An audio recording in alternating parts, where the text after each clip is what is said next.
It is the next morning. I have a hungry Jane, if you can tell, and you'll be able to tell when I pour it out. Look how thin she is. I want to wash her main jar, so I'm going to mix her in this big jar because she's outgrowing this jar right now. And I'm going to make 2 loaves of bread and maybe something with a discard when it's done.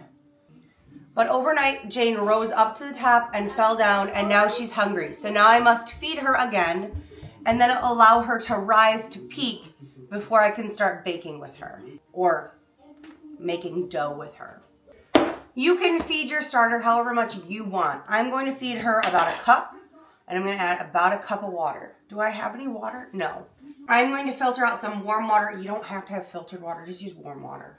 The warm water will help it rise faster because I'm in Michigan, and it's cold here. And it's also early. Good morning. You're watching this as I'm doing it. So if you're anxiously awaiting the next part, just know that we're doing this together today. Now, you could totally feed your starter as you need her if you knew how much starter was in the jar. I don't, because I just poured it in willy-nilly because I also kind of want to make some discard pretzels at some point this weekend. So I don't care that I'm going to have too much discard. If you knew how much starter you had, you could feed her the amount that you need. So we need 225 grams, I think. I don't know. We need about 250 grams of starter. So you could feed her 250 grams. Or if you're me, you feed her a cup. And not a real cup, like a heaping cup, because it doesn't fucking matter. It's about consistency. It's not about measurements. This is bread flour, organic, unbleached, King Arthur, all of the things that you want it to be. This is what it is. Now you can also use just regular all-purpose, unbleached, organic King Arthur flour or anything except for gold medal because I hear that that's horrible. I've used the Lily brand. It was fine, but it's more expensive. And then I'm going to add about a cup of water. Maybe a little less. I don't know. Are you making King Arthur? I'm making Jane bread. I'm just doing plain Jane bread today with nothing else in it. Let's name him second name King Arthur. All right, she is mixed up. There's a child rifling through my fridge right now. What are you doing? I want to fill this full milk. Absolutely not. No, we're not doing that right now, baby. Sweetheart, you're a little off the rails right now. You just got your popcorn, but we're not filling that up with milk. You can fill it up with water.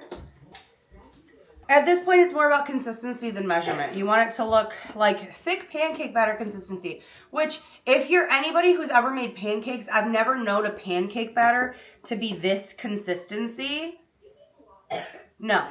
It's like wet pizza dough. I don't know, but it's not pancake batter. I would not categorize that as pancake batter, but that's what everybody calls it. I think that someone said it one time and now everybody just goes with it. We are going to let this sit in a warm environment, but my warm environment has been tainted because my ice maker broke and now I need a new fridge because it's a long story. I'll tell it to you another time if you're interested why I'm getting a new fridge. But we're going to let this sit on the countertop for 2 to 3 hours and then we'll be back once she's peaked. And we'll do this together. Like I said, it's a real time. We're doing this at the same time today because we're baking together, because we're best friends. And it's a baking day. And you'll know it's peaked when it's about doubled in size and the top is very bubbly and the top is almost slightly domed. Are you actually best friends with your followers? Yes, I'm actually best friends with these people. They are my best friends. I tell them everything. Thank you. I'll show you what it looks like when she's peaked when we come back in a little bit. And place the lid on, but a jar. I screwed the lid on my jar last night and we could have come out to an exploded mess and we didn't, thank God. And if your sourdough starter is not quite ready yet and you want to bake along with me, save these videos and you can bake along with me when your sourdough starter is established. You don't have to do it real time right now. We can do it real time another time when it's real time for you. It's fine.